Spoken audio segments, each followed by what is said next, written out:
I'd like for you to come to the scratch and sniff section of the Hyde Park Nature Museum. This is a dinosaur herd, petrified. There's a petrified colon in that same kind of a vein. It's a turkey call for little turkeys and stuff. These are genuine porcupine eggs. But wait, it slices and it dices.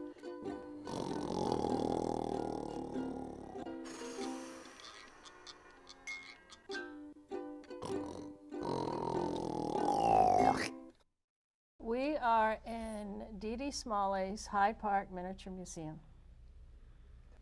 He was named after his grandfather and his uncle, David.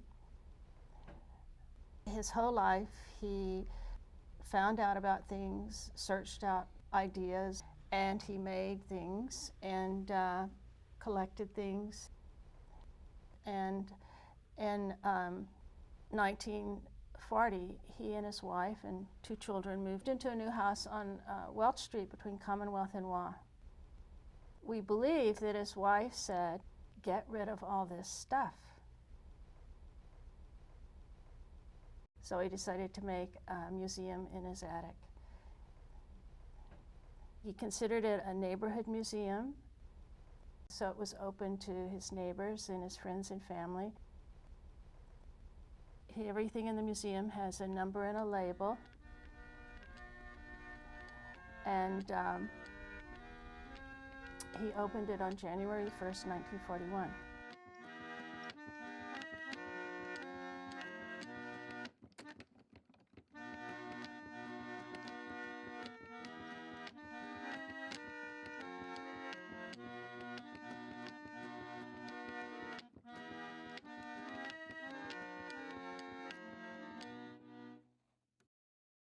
My grandfather had lots of what we call now hobbies, and he would take one interest and follow that interest with high intensity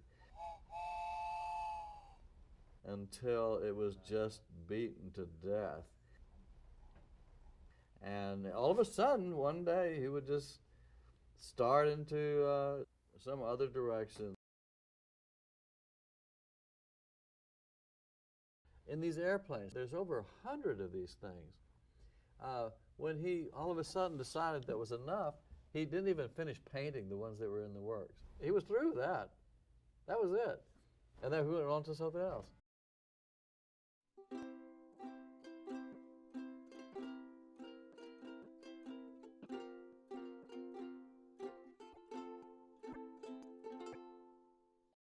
My grandfather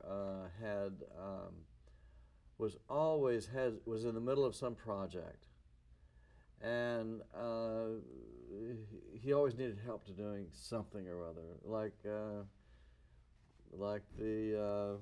the stamps. Well, he had an ongoing collection of stamps and an ongoing relationship with stamps. He worked for the Southern Pacific. And during the week, I guess he would go through everybody's trash can and on whatever floor he was working on. And by the weekend, he'd have a big old bag full of these envelopes. And we'd tear the stamps off the envelopes. We'd get 100 of them together, one kind and one color, one particular person on the stamp or whatever picture. And we'd stack them up until we got a nice little thing, and then we'd take them over to my grandfather, and he'd pick them up and he'd look at them and he'd look at the backs and see if they were all straight. He'd run his thumb across them like that, like you would a little flip book, to see if all the faces on the stamps were in the right direction, or there wasn't an upside down one or something like that. And then I presume he actually did count them to see if we got the number right. And then he would give it back to us, and we'd hold them like this, and he would take a thin piece of thread and tie them in one direction, and then we'd take it and tie them in the other direction. And then on the back, he'd write with this highly sharpened pencil a tiny little 100 in one corner. And like we were just holding our breath, and they says, well, do you want to do it yourself? And I said, yeah. So he'd go get a cigar box, and he would put the stamp bundle in the box, and like it was like the air would just go right out of you, and it was just like the most wonderful thing. We would get to be part of the museum, you know.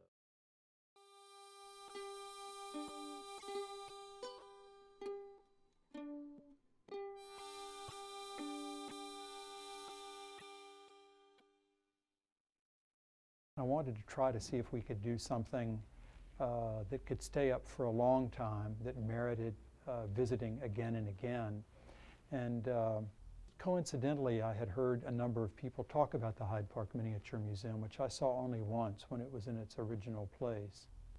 So I talked one night with Helen and with Frank and asked what they would think about resurrecting, recreating the Hyde Park Miniature Museum, which was then in storage. And they both liked the idea. There was a question of how to do it.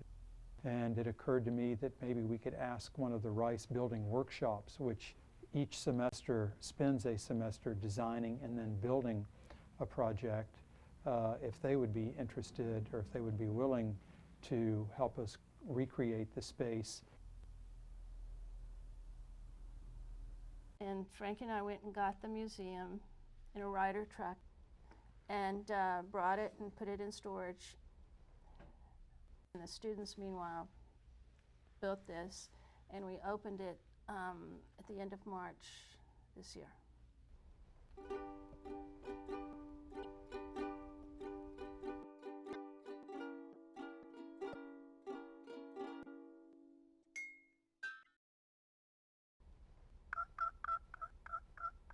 You go to a, quote, museum, you think, oh,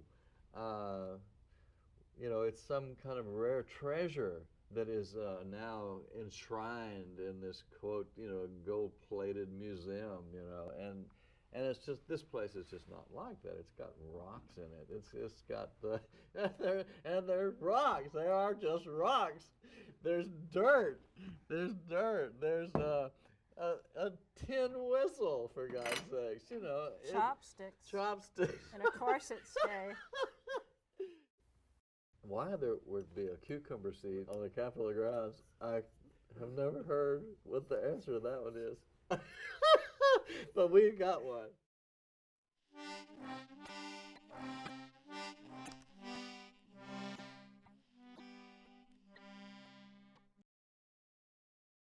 What's marvelous about this with D.D. Smalley is that you have a sort of a window into his mind and the curiosity that seemed to find everything equally interesting. One of the things that I think is, and it's oddly charming about the Hyde Park Miniature Museum is that this idea of things that are not gaining value, things that are not valued because of what you can get for them, things that are not rare. This almost obliviousness to constant value is almost a trademark of the Hyde Park Miniature Museum. I find deep respect for D.D. Smalley and how he gave such respect to the commonest thing. It does show that one person used time in an extraordinary way, and that there are more things to do than listen to somebody else talk to you on TV. Frank said something wonderful about the museum one time. He said, you know, sort of, the individual pieces are not what the museum is. It's the aggregate of all those pieces together, and I think that it in ways that maybe it's not so important in other museums, it really does matter a lot. I think it's just an enriching and an enjoyable experience to know more about D.D. Smalley.